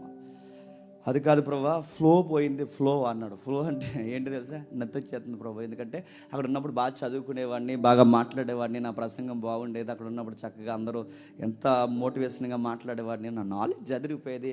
40 years పెద్ద టెక్స్ట్ బుక్ లాంగ్వేజ్ ఏం వాడలేదు. ఎందుకంటే 40 సంవత్సరాలు గొర్రెలు వెనకలు తిరిగితే ఏం మాట్లాడతాడండి? డిక్షనరీ లాంగ్వేజ్ ఏం మాట్లాడతాడా? ఇది తప్ప ఇంకేం లేదు ప్రభు. అందుకే పదాలు మిస్ అయిపోయాయి. నేను కూడా అంతే, వీళ్ళు కూడా అంతే. కొన్ని రోజులు మాట్లాడటం మానేసారు, నన్నే ఏదన్నా అంతే. గుర్తుపెట్టుకోండి, అలవాటు ఉండాలి. అలవాటు పోయింది మోసేకి. అందుకే అన్నాడు, నత్తి వచ్చింది ప్రభా, నత్తివాడు నేనే, నత్తివాడిని పుట్టించేవాడు నేనే, కుంటివాడిని పుట్టించేవాడు నేనే, మోగవాడిని పుట్టించేవాడు. నువ్వు నాకు చెప్తావేంటి? ఏ పాత్రని ఎలా వాడాలి నాకు తెలుసు. నువ్వురా తీసుకొచ్చాడు, వాడాడు, అద్భుతాలు చేశాడు. ఎంత చదువున్నా, ఎంత విద్య ఉన్నా దేవుడు ఏం చేశాడు తెలుసా? బయటికి తీసుకొచ్చి ఐగుప్తిలో విచిత్రమైన కార్యాలు తీసుకొచ్చి ఐగుప్తు నుంచి ఇశ్రాయేలుని మెల్లగా నడిపించి కానానుకు దగ్గర తీసుకొచ్చాడు. సరిగ్గా ఆ కానానుకు దగ్గరకు వస్తున్నప్పుడు సరిగ్గా ఒక 5 పుస్తకాలు రాసిచ్చాడు. ఎన్ని పుస్తకాలు? 5 పుస్తకాలు. ముగించేద్దాం. 5 పుస్తకాలు రాశాడు. 5 పుస్తకాలు మనకు తెలుసు. ఆది కాండం నుంచి ద్వితీయోపదేశ కాండం వరకు. దాన్నే పంచగ్రంథాలు అంటారు. మళ్ళీ మర్చిపోద్దే, మనం పాత నిబంధన యొక్క ఓవరాల్ వ్యూ ఏంటో చూస్తున్నాం. ఈ లైన్ అర్థమైతే మీరు ఏ మూల నుంచి బైబిల్ చదివినా మీకు ఇట్టే అర్థమవుద్ది. నా డేవిడ్ అని మాట్లాడుతూ నేను ఒక పోలిక ఇచ్చాడు. నేను ఏదో అన్నాడండి, ఎవరి కోసం రాయబడి సంఖ్యాకాండంలో రాయబడింది అన్నాడట. ఏలియా కోసం అంట సంఖ్యాకాండంలో రాయబడిందంట. ఎందుకు ఆ పొరపాట్లు జరుగుతున్నాయి? నీకు ఒక ఓవరాల్ వ్యూ లేదు పాత నిబంధన. ఆ పొరపాట్లు జరగకూడదంటే ఎవరెక్కడుంటారు, సంఖ్యాకాండంలో ఎవరు ఉంటారు, ఏలియా ఎక్కడుంటారు, ఎవరెక్కడుంటారు, ఈ పిక్చర్ బండ గుర్తుంటే బైబిల్ ఏ మూల నుంచి చదివని నీకు అర్థమవుతుంది. 5 కాండాలు రాశారు. 5 కాండాలు రాసినప్పుడు 5 గ్రంథాలు రాసినప్పుడు 5 గ్రంథాలు ఇచ్చి దేవుడు అన్నాడు, మోసే చాలేక నీ ఫైట్ అయిపోయింది, నీ యొక్క ప్రయాణం అయిపోయింది, నువ్వు ఆగిపో అన్నాడు. ఇంత చేసిన తర్వాత దేవుడు ఇలాగే గాలి వదిలేస్తాడు. ఏం దేవుడు? గాలి దేవుడు అనలేదు. మోసే లోబడి అన్నాడు, ప్రభా నీ చిత్తమే సిద్ధించు కాక. అంత బాగానే ఉంది ప్రభా. అంటే ఇది వెళ్ళరా, చూస్తావా, లాస్ట్కి ఒకసారి దేశాన్ని చూస్తావా, వెళ్ళరా పైకి ఎక్కు అన్నాడు. చూశాడు, ప్రైజ్ ది లార్డ్ ప్రభా, బాగుంది అన్నాడు. నువ్వు వెళ్ళవలే అన్నాడు. ఏంటంటే వాళ్ళకి ఇద్దరికి ఏదో పర్సనల్స్ ఉన్నాయిలేండి, అందుకు వెళ్ళని చెప్పాడు. ఆపేశాడు, ఆగిపోయాడు. ఆయన సమాధి ఎక్కడుందో కూడా తెలియదు, దేవుడు మరుగు చేసేసాడు. ఆయన శవం ఎక్కడుందో తెలియదు, ఆపేశాడు. దేవుడు వెళుతూ మోసే పని చేయి, మోసే నీకు విషయం చెప్పాలి. నీ వెనకాల ఎక్కడికి వెళ్ళమంటే వెళ్ళే ఒక కుర్రోడు ఉన్నాడుగా. దేవుడు గుర్తుపెట్టుకోండి, లోబడే వాళ్ళని ఎంచుకుంటాడు. గుర్తుపెట్టుకోండి, ఆదాము లోబడలేదు, పక్కన పెట్టాడు. నోవహు లోబడ్డాడు, ముందుకు పెట్టాడు. అబ్రహాము లోబడ్డాడు, ముందుకు పెట్టాడు. యోసేపు లోబడ్డాడు, 10 మంది గాలికి తిరిగారు, యోసేపుని పట్టుకుని చరిత్రలో పడ్డాడు. ఇప్పుడు మళ్ళీ వచ్చాడు, నీ వెనకాల లోబడతాడబ్బా కుర్రోడు యెహోషువ. నువ్వు కానాలు వెళ్ళమంటే కానాలు వెళ్తాడు, ఎగిరి వారుగా వెళ్ళమంటే ఎగిరి వెళ్తాడు, నీ కర్ర పట్టుకుంటాడు, నీ వెనకాల నడుస్తాడు, కూర్చోమంటే కూర్చుంటాడు, లెగమంటే లెగుతాడు. యెహోషువ పరిగెట్టంటే పరిగెడతాడు, యెహోషువ రా అంటే వస్తాడు. అలా పడుతూ ఉంటాడు. ఒక మాటలో చెప్పాలంటే నీ వెనకాల పనిచేసే ఆ పనోడు ఉన్నాడుగా, పనోడు, ఈ పదం నేను కావాలని అంటున్నాను, ఆ పనోడు ఉన్నాడుగా, నీ వెనకాల చిన్న చిన్న పనులు చేసే ఆ పనోడిని పనికొచ్చేవాడిగా చేస్తాను, ఆ కుర్రోని పిల్ల అన్నాడు. దేవుడు మైండ్ మీకు అర్థమవుతుందో లేదో? లోబడే వాళ్ళనే వారుకుంటాడు, లోబడే వాళ్ళనే వింటాడు. యెహోషువని పిలు, ఆ యెహోషువని పిలిచాడు దేవుడు. ఇదిగో నువ్వు ఎర్ర సముద్రం పాయలు చేసావుగా, కుర్రోడితో ఎరుకోగోళ్ళు బడగడ్డేస్తా పిలు అన్నాడు. ఆ కుర్రోడిని ఇదిగో నువ్వు ఐగుప్తిని గడగల్లాడించావుగా, ఈ కుర్రోడిని కానాను జాతుల్ని ఒంటి చేత్తో తరివించేస్తా, తీసుకురా. నువ్వు ఎర్ర సముద్రాన్ని పాయలు చేస్తే ఈ కుర్రోడితో యోర్దాను పాయలు చేస్తా. మీరు చూడండి, మోసే వెనకాల కర్ర పట్టుకుని తిరిగేవాడు, మోసే వెనకాల గిన్నె పట్టుకుని తిరిగేవాడు, మోసే వెనకాల దుప్పలు పట్టుకుని తిరిగేవాడు, మోసే వెనకాల చెబుతున్న చిన్న చిన్న పనులు చేసే దేవుడు మోసేకి ఏమాత్రం తగ్గని నాయకుడిని చేసేసాడండి. అది ఈ బైబిల్ దేవుడు చదువుతుంటే అర్థమవుతుంది. ఇది ఆయన పిక్చర్ అర్థం కావాల్సింది. ఎవరిని వాడుకుంటాడు? ఈ పని చెప్తే ఆ పనిలోకి దూరి, ఆ పని చెప్తే ఈ పనిలోకి దూరి, నువ్వు నాకు చెప్పావని తిరిగేసి మళ్ళీ మోసేని అడిగితే వాడుకుంటాడా? చెప్పే పని తినంగా చెయ్యాలి, చేసే పని తినంగా చెయ్యాలి, తగ్గాలి, లోబడాలి, లెక్కకి తగినట్టుగా వ్యవహరించాలి. అప్పుడేనండి దేవుడు మనతో వండర్స్ చేయిస్తాడు. ఏ స్థాయిలో ఉన్నావో గమనిస్తాడు. బరకలు మాడుతున్నావా చూస్తాడు, వంటలు ఆరుస్తున్నావా చూస్తాడు. అందరూ వెళ్ళిపోయినా, ఎవరికి లెక్క లేకుండా ఎవరికి వాళ్ళే ఆ బరకాల తనుకుని పోయినా నువ్వు మాత్రం మడతేస్తున్నావా చూస్తాడు. నేను చూడకపోవచ్చు, చూస్తాడు. రూమ్లో వాష్రూమ్కి వెళ్ళిన తర్వాత నువ్వు ఎలా యాటిట్యూడ్ని ఎలా ఉందో చూస్తాడు. ఆ వెనకొచ్చే వారికి ఎలా అశుద్ధంగా ఉన్న పని లేదు, నా పని అయిపోయింది అనుకుంటున్నావు, అదే చూస్తాడు. అక్కడ వరకు ఎందుకంటే ఒక బిలీవర్గా నువ్వు రోడ్డు మీద ఎక్కడైనా, మళ్ళీ చెప్తున్నాను, నువ్వు రోడ్డు మీద అనేకులు లేని బాధ్యతలాగే నువ్వు వ్యవహరించి సులభ కాంప్లెక్స్లోకి పోయి నువ్వు నీళ్లు కొట్టకుండా బయటకు వచ్చినా చూస్తాడు. అడిగి నీకు తేడా ఉండాలిగా, నీ పని అయిపోతే ఇంక పక్కన నాశనం అయిపోయిన పర్లేదా? ప్రతిదీ చూస్తాడు. అందుకే దేవుడు యెహోషువతో దేవుడు అంటున్నాడు, తీసుకురా నిర్గమకాండలో నువ్వు ఎర్ర సముద్రాన్ని పాయలు చేసావు, ఈ అబ్బాయితో యొర్దాను పాయలు చేస్తాను. నువ్వు ఫరో రథాలు నన్ను చేసావు, ఎరుకో గోళ్ళ పరగొట్టించేస్తాను. ఇంకా చెప్తున్నాను, నువ్వు సముద్రాన్ని ఆపేసావేమో, ఏ కుర్రోడు ఏకంగా చెప్పండి సూర్య చంద్రులను ఆపేస్తారు. వండర్స్ చేస్తాను. ఎవరండి కుర్రోడు అంటే? మోసే వెనకాల పనోడిని ఎంతలా వాడుకుంటాడంటే మన దేవుళ్ళు ఉన్న గొప్పతనం అదే. పనోల్నే వాడుకుంటాడు, పని తెలిసిన వాళ్ళనే వాడుకుంటాడు, తగ్గిన వాళ్ళనే వాడుకుంటాడు. ఏం చేస్తావు, ఎక్కడున్నావు అన్నప్పుడు ఇది చేశాను, ఇక్కడ ఉన్నాను ప్రభు అని ఆ లెక్కకి ఆ ప్రశ్నకి సరిపోయిన వాడినే వాడుకుంటాడు. ఎక్కడికో పోయి కొద్దిక్కడికి వెళ్ళని చెప్తే వాడుకుంటాడు నిన్ను. ఏదో చేసిన అలా చేయలేదంటే వాడుకుంటాడా? చిన్న చిన్న విషయాలకు నువ్వు అబద్ధాలు ఆడుతుంటే నేను వాడుకుంటాడా? ప్రతి దానికి నువ్వు లెక్క లేకుండా వ్యవహరిస్తే నేను వాడుకుంటాడా? నేను చూస్తాడా? ఆయన మోసే తర్వాత గొప్ప నాయకత్వం వచ్చింది, పిలిచాడు. ఎంత లెక్కల మాస్టరో నిజంగా. చిన్నగా ఉండి వెనకాల మరి యెహోషువ ఎలా తిరిగాడో ఏంటో నాకు తెలియదు, కానీ ఆ కూడా తిరుగుతున్నప్పుడు నాకు తెలిసి మోసే గారి దగ్గర చాలా తగ్గుంటాడండి. అలా కూడా తిరుగుతున్నాడు, చక్కగా తిరుగుతున్నాడు. అంతలా తిరుగుతున్న మోసే వెళ్ళిపోయిన తర్వాత దేవుడు అన్నాడు, ఈ అబ్బాయితోనే డాక్యుమెంట్లన్నీ ఇప్పిస్తా అన్నాడు. డాక్యుమెంట్స్ అంటే ఈ వాగ్దాన భూభాగం ఉందిగా, ఈ డాక్యుమెంట్లు ఇప్పిస్తాను. ఇదిగో యోర్దానికి ఆవల మీరుండండి, యోర్దానికి ఇవల మీరుండండి. యోధా మీరు ఆ దక్షిణ ఆ భూభాగాన్ని, మీరు ఆ టౌన్ ఉందిగా అది రాజధానిగా చేసుకుని మీరు ఇటువైపు ఉండండి. మీరు ఇదిగో 10 గోత్రాలు మీరు అటువైపు ఉండండి. యోర్దానికి ఆవల మీరు ఉండండి, యోర్దానికి ఏవలు ఉండండి. నడుతున్నాను. భూభాగాన్ని సివిల్ వార్ లేకుండా అలా విడదీశాడంటే అబ్బాయికి ఎంత నాలెడ్జ్ ఉందండి లేఅవుట్ల మీద. మన లేఅవుట్ అయితే గొడవలు చేస్తే పంచాయతీ వాళ్ళు తీసుకెళ్ళి మన ముందు ఆనేటేస్తారు, ఎవరే తీర్పిచ్చిందని. ఆయన ఎంత పక్క ఇచ్చాడు చూడండి, ఏ గోత్రం ఎక్కడ ఉండాలో, ఎవరెక్కడ ఉండాలో చక్కగా అన్ని దగ్గరుండి చేశాడు. యెహోషువ అద్దర కొట్టేశాడు. ఒక మాట అన్నాడు, ముగిస్తాను. మన పితృడైన అబ్రహాం కాలంలో దేవతలు ఉన్నాయి, మనం ఐగుప్తు నుంచి కథలు వస్తున్నప్పుడు దేవతలు ఉన్నాయి, కానానికి మార్గానికి మధ్యలో దేవతలు ఉన్నాయి, చివరికి కానాను ప్రాంతంలోకి వచ్చినప్పుడు దేవీ దేవతలు ఉన్నాయి. యూఫ్రటీస్ నది అవతల దేవతలు ఉన్నాయి, యూఫ్రటీస్ నది యువతల దేవతలు ఉన్నాయి, ఐగుప్తి నది అవతల దేవతలు ఉన్నాయి, నది యువతల దేవతలు ఉన్నాయి, మార్గం మధ్యలో దేవతలు ఉన్నాయి, కానాను దేశంలో దేవతలు ఉన్నాయి, యోర్దాను అనుకునే దేవతలు ఉన్నాయి. ఇప్పుడు అడుగుతున్నాను, ఈ దేవతలను ఆరాధిస్తారా, యెహోవాను ఆరాధిస్తారా? ఈ దేవతలను ఆరాధిస్తారా, యెహోవాను ఆరాధిస్తారా? ఇదిగో మీరు ఎర్ర సముద్రాన్ని పూజిస్తారేమో, నేను ఆ ఎర్ర సముద్రాన్ని పాయలు చేసిన దేవుణ్ణి పూజిస్తాను. మీరు నదీ దేవతలను పూజిస్తారేమో, నదిని పాయలు చేసిన దేవుణ్ణి ఆరాధిస్తాను. మీరు సూర్యచంద్ర నక్షత్రాలను ఆరాధిస్తారేమో, సూర్యచంద్ర నక్షత్రాలను నడిపిస్తున్న దేవుణ్ణి ఆరాధిస్తాను. ఏమో మీరు ఎలాగున్నా నాకు అర్థమైంది, నేనును నా ఇంటి వారును యెహోవాని ఆరాధిస్తాం. రాసుకోండి అబ్బా అన్నాడు. అంతే. ఇన్ని దేవతలు మార్గంలో కనబడ్డాయి, ఇన్ని దేవతలు దేశంలో కనబడ్డాయి, ఇన్ని దేవతలు ఐగుప్తులో కనబడ్డాయి, ఇన్ని దేవతలు మీ భూభాగంలో కనబడుతున్నాయి. రాసి పెట్టుకోండి. మీరు సముద్రాలను చూసి సముద్రాన్ని మొక్కుతున్నారేమో, మెట్లను చూసి మెట్లను మొక్కుతున్నారేమో, ఆకాశాన్ని చూసి ఆకాశాన్ని మొక్కుతున్నారేమో, కానీ నేను నా ఇంటి వారును యెహోవాని ఆరాధిస్తామన్నాడు. అది నాయకత్వం అంటే. అదిరిపోయింది యెహోషువ నాయకత్వం. దేవుడు అన్నాడు, నువ్వు ఇలాగే ఉండు ఇజ్రాయేల్, నువ్వు ఇలాగే ఉండు, మొత్తం చుట్టూ ఉన్న దేశాలను తీసుకొచ్చి మీ పాదాల కింద పెట్టేస్తా అన్నాడు. మీకు అర్థమవుతుందండి? ఆయన మాట వింటే చాలండి, వాడెత్తాడంతే. ఇక ఆయన మాట వింటే చాలు, ఆయనకు లోబడితే చాలు. ఇదే సెమినార్ అరణ్యంలో పెట్టిన తీసుకొచ్చి మిమ్మల్ని కూర్చోబెడతాడు అంతే. ఆయన మాట వింటే చాలు, ఆయన మాట వింటే చాలు, అద్భుతాలు చేసి పడేస్తాడు. దేవుడు అన్నాడు, ఇలాగే ఉండండి, దేశాన్ని మిమ్మల్ని ఆశ్చర్యంగా మార్చేస్తా అన్నాడు. ఉన్నారా? న్యాయాధిపతుల కాలం వచ్చింది, సమూయేలు కాలం చివరికి నడిచింది. సమూయేలు కొడుకులు పనికి మాలిన పనులు చేస్తూ కూర్చున్నారు.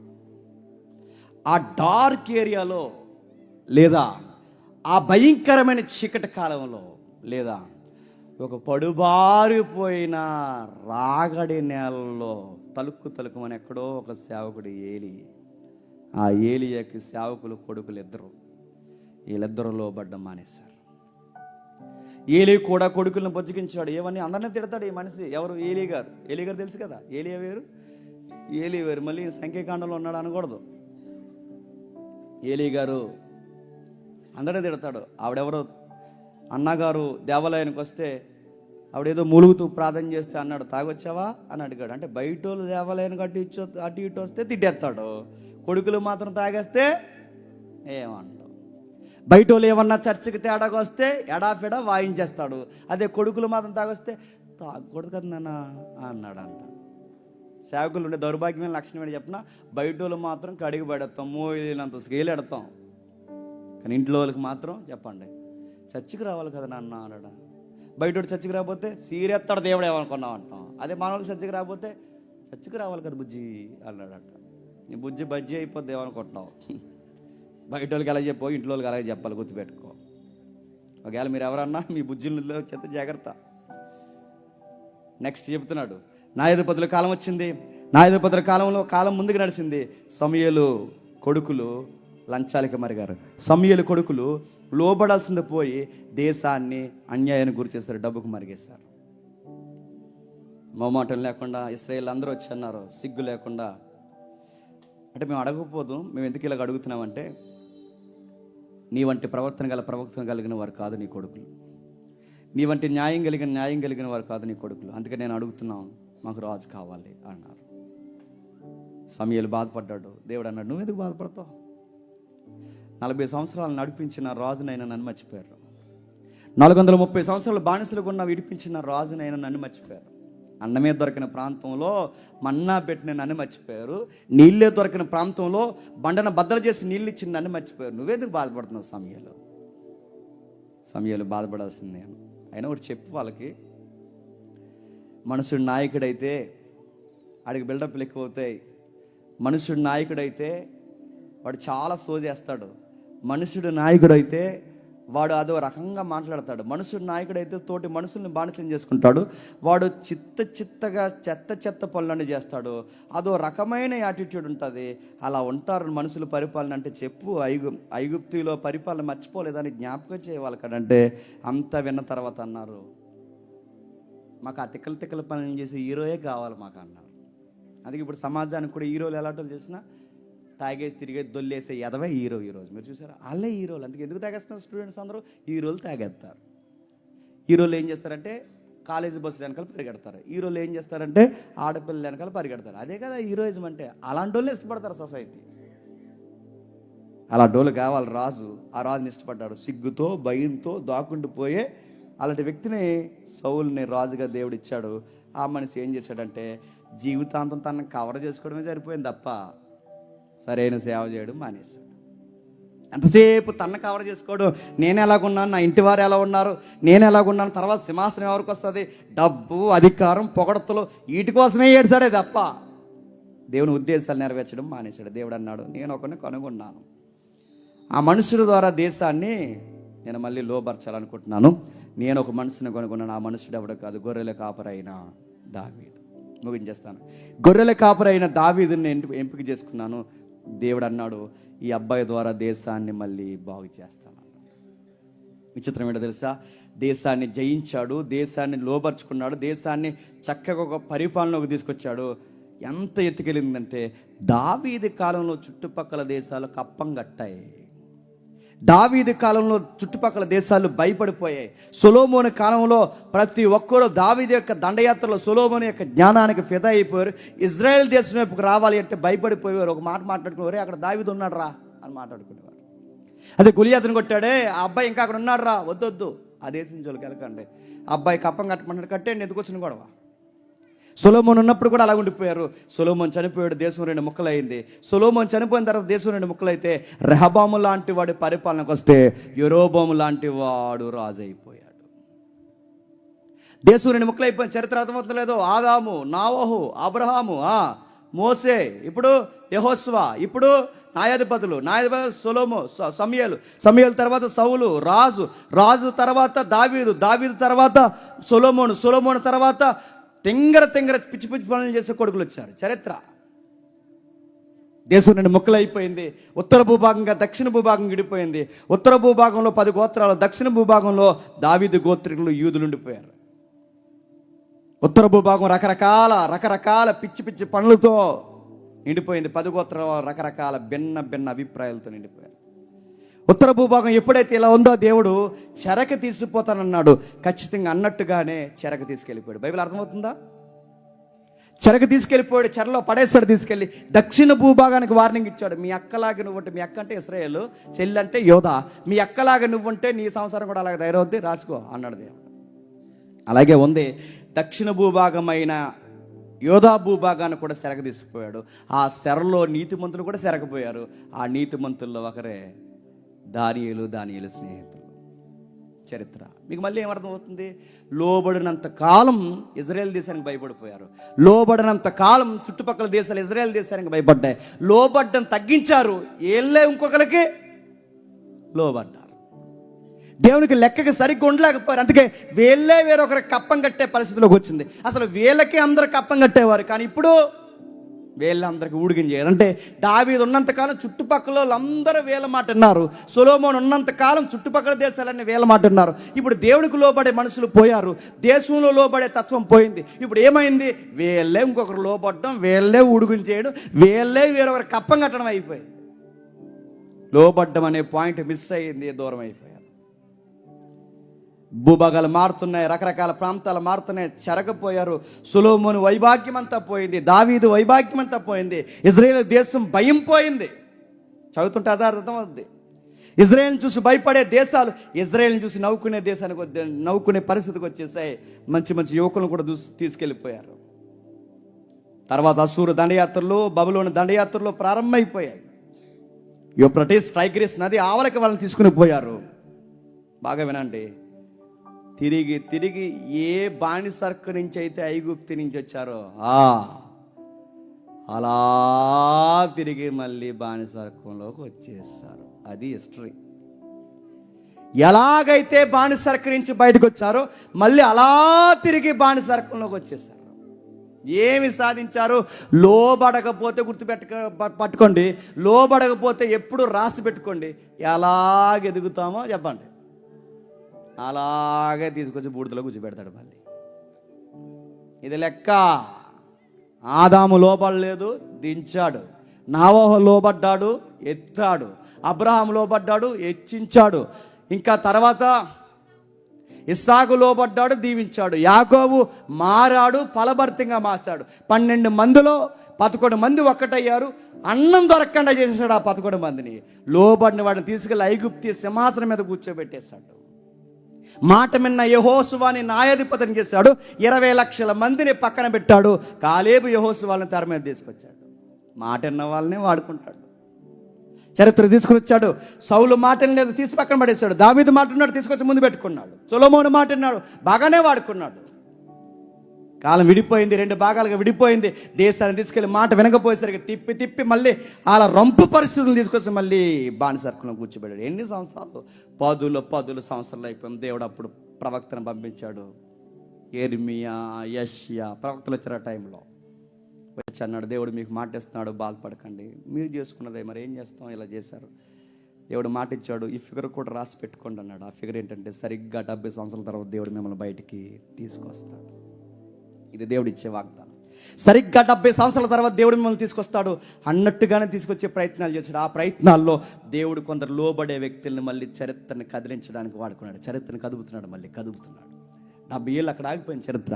మళ్ళీ చరిత్ర కదిపాడు. అందులో కదిపిన వ్యక్తుల్లో వాడబడిన వ్యక్తులు జెరుబ్బాబెలు, ఎజ్రా, నెహెమ్యా, ఎస్తేరు, రాజైన కొరేసు, దానియేలు, ఇలాంటి వ్యక్తులు కదులుతుంటారు అక్కడ. మళ్ళీ చరిత్ర కదిలింది. మళ్ళీ చెర నుండి బయటకు వచ్చారు. చెర నుండి బయటకు వచ్చాక ఆ బయటకు వచ్చిన తర్వాత దేవాలయం చూశారు. 70 ఏళ్ళ తర్వాత బయటకు వచ్చి బట్టలు చింపుకున్నారు, బూడులు జల్లుకున్నారు, ఏడుస్తారు. ఎందుకు ఏడుస్తున్నారా అని అడిగితే చెప్పారు, నెహెమ్యా అయ్యంలో ప్రజలు చాలా ఏడ్చారు యెరూషలేమును చూసి, దేవాలయాన్ని చూసి. ఎందుకు ఏడ్చారు చెప్పిన? మా పితరుడైన సొలొమోను వైభవం ఏదని ఏడ్చారు. మా పితరుడైన దావీదు వైభవం ఏదని ఏడ్చారు. ఆ పూర్వకాలం దేవుడు చూసిన ఘనతేది దేశానికని ఏడ్చారు, బాధపడ్డారు. అర్హత కోల్పోయాం, జీవితాన్ని పాడు చేసుకున్నాం. ఏ బానిసరకం నుంచి వచ్చామో మళ్ళీ తిరిగి బానిసరకంలోకి వచ్చాం. తిరిగి వచ్చే సమయానికి మా ఇల్లంతా గొల్ల అయిపోయింది. మందిరం బాగాలేదు, దేశం బాగాలేదు. నెహెమ్యా ఏడ్చాడు, ఎజ్రా ఏడ్చారు, అందరూ బాధపడ్డారు. పితరులందరూ చంపలేసుకున్నారు, తప్పైపోయింది. ఎప్పుడు దేవునికి ఇలా ఉండకూడదు అనుకున్నారు. ఈలోపు దేవుడు ముగించేస్తున్నాను, దూరంగా వెళ్ళిపోయాడు. 400 సంవత్సరాలు వీళ్ళతో మాట్లాడడం మానేశాడు. ఎన్ని సంవత్సరాలు అండి? లోబడేవాడు ఒక్కడ కాకపోయినా ఒక్కడు లేకపోతే 400 సంవత్సరాలు నిశ్శబ్ద కాలంలోకి వెళ్ళిపోయాడు. ఆ నిశ్శబ్ద కాలంలో దేవుడు ఇక ఇశ్రాయేలుకి దర్శనం లేదు, మలాకి రాసేసి ముగించేశాడు. ఇంకా 430 సంవత్సరాలు ఈ చరిత్ర బాగా వినండి. ఆ నిశ్శబ్దం వెనక్కి వెళ్ళి ఆదికాండం నుంచి మలాకి వరకు చదువుతుంటే ఒక రైటర్ అన్నాడు, ఈ దేవుడు ఇశ్రాయేల్ జాతికి అర్థమయ్యేది లేదు తెలియదు, కానీ ఈ ఆదికాండం నుంచి మలాకి వరకు చదువుతుంటే మనకు అర్థమైన దేవుడు వీళ్ళకి ఎందుకు అర్థం అవ్వలేదబ్బా అని బాధపడ్డాడు. కొన్ని పాయింట్స్ హైలైట్ చేసాడు, భలే ఉన్నాయండి. తన బలము చూపించి ఇశ్రాయేలు దేశాన్ని ఐగుప్తు నుంచి నడిపించిన, ఎర్ర సముద్రాన్ని పాయలు చేసిన ఆ దేవుడు మనకు అర్థమవుతున్నాడు చదువుతుంటే, ఇశ్రాయేలుకి ఎందుకు అర్థం అవ్వలేదబ్బా అని ఏడ్చాడు.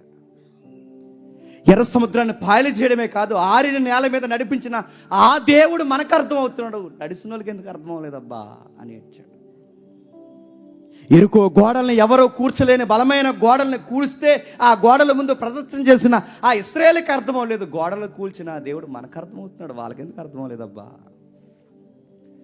సొలొమోను మందిరం మీద మేఘంగా దిగవచ్చి తన సన్నిధిని కనపరుస్తుంటే, ఆ మేఘంగా దిగిన ఆ దేవుని సన్నిధి వెనకున్న ఆ దేవుని యొక్క కృప మనకు అర్థమవుతుంది, ఆ దేవుడు వీళ్ళకి ఎందుకు అర్థం అవ్వట్లేదబ్బా. అరణ్యంలో మన్నాను కురిపించినప్పుడు ఆ మన్నాను కురిపించిన దేవుడు ఎవరు మనకు అర్థమవుతుందబ్బా, వాళ్ళకి అర్థం అవ్వట్లేదు. బండలు చీల్చిన దేవుడు ఎవరు, ఆ బండలు చీల్చిన దేవుడు వాళ్ళకి అర్థం లేదు, మనకు అర్థమవుతున్నాడు. సూర్యచంద్ర నక్షత్రాల గిబియోన్లో ఆగిపో అంటే సూర్యచంద్రుడు ఆగిపోయారు, ఆ ఆపేసిన దేవుడు మనకు అర్థమవుతున్నాడు, వీళ్ళకి ఎందుకు అర్థం అవట్లేదు. అలా చదువుతూ ఉంటే ఎర్ర సముద్రం వెనుకున్న దేవుడు ఎవరు, ఎరుకో గోడలు వెనుకున్న దేవుడు ఎవరు, సొలొమోను మందిరం వెనకాల ఉన్న దేవుడు ఎవరు, బండను బద్దలు చేసిన ఆ దేవుడు ఎవరు, సూర్యచంద్ర నక్షత్రాలు ఆపేసిన ఆ గంభీరమైన దేవుడు ఎవరు, ఎవరు ఎవరు ఎవరు ఆ నిశ్శబ్ద కాలంలో వినబడే మెల్లని స్వరం, ఆయన పేరు యెహోవా. అబ్రహాము ఇస్సాకులకి మాట ఇచ్చిన యెహోవా మాట్లాడడం మానేశాడంతే. 430 సంవత్సరాలు బాగా వినండి. ఐగుప్తి నుంచి ఆదాము నుంచి ప్రారంభమైన చరిత్ర అలాగొచ్చి 430 సంవత్సరాలు నిశ్శబ్ద కాలంలో చరిత్ర అలా ఆగిపోయింది. అక్కడతో పాత నిబంధన ఆపేశాడు దేవుడు, వదిలేసే ప్రభు అంటే వదలలేదు. మీకు అర్థమవుతుందా? 400 400 400 400 ఈ 400 చెప్పండి, ఐగుప్తి 400. నాకు అర్థమవుతుంది, మీకు అర్థమవుతుందో లేదో? 400 సంవత్సరాలు అంటే ఏ 400 సంవత్సరాలు నిశ్శబ్దంగా దేవుడు ఉన్నాడు ఐగుప్తిలో, మళ్ళీ అలాగే 400 సంవత్సరాలు నిశ్శబ్దంగా ఉన్నాడు. ముగించేస్తున్నా. ఆ నిశ్శబ్దం ఐగుప్తిలో 430 సంవత్సరాల తర్వాత ఫైటర్ పుట్టాడు మోజెస్. మళ్ళీ 400 సంవత్సరాల తర్వాత వారియర్ వచ్చాడు, సేవియర్ వచ్చాడు.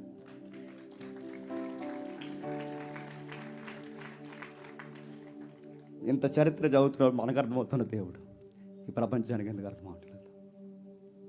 అందుకే మత్తయి సువార్తలో ఒక మంచి మాట ఉంటుంది, చదవండి, ముగించుకుందాం. 1వ అధ్యాయం 19వ వచనం.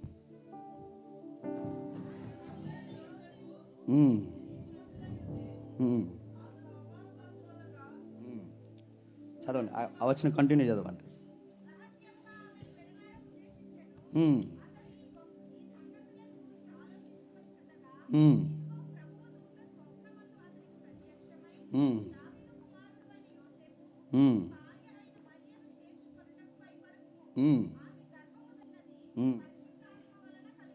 ఆ 27వ వచనం చూడండి. తన ప్రజలను వారి పాపముల నుండి ఆయనే రక్షించును కనుక ఆయనకి యేసు అని పేరు పెట్టిన. ఐగుప్తుల రక్షకుడు ఎవరండి? మోసే. 430 సంవత్సరాల ఐగుప్తుల రక్షకుడు మోసే అయితే మళ్ళీ నిశ్శబ్దం 400 సంవత్సరాల తర్వాత ఇప్పుడు నిజమైన రక్షకుడిగా ఎవరు వచ్చారో తెలుసా? అదృశ్య దేవుని స్వరూపమైన దేవుని కుమారుడిలోకి వచ్చాడు. దేవుడు అన్నాడు, నేను ఇమ్మానుయేల్. దేవుడు అన్నాడు, మీ రక్షకుడిని. దేవుడు అన్నాడు, ఇక మిమ్మల్ని నిడవను ఎడబాయను. అర్థం వచ్చే పేరే దేవుడు ఎల్లప్పుడూ మన తోడై ఉంటాడు, నా చేయబట్టుకుంటాడు. ఆయన పేరే ఇమ్మానుయేల్, దేవుడు.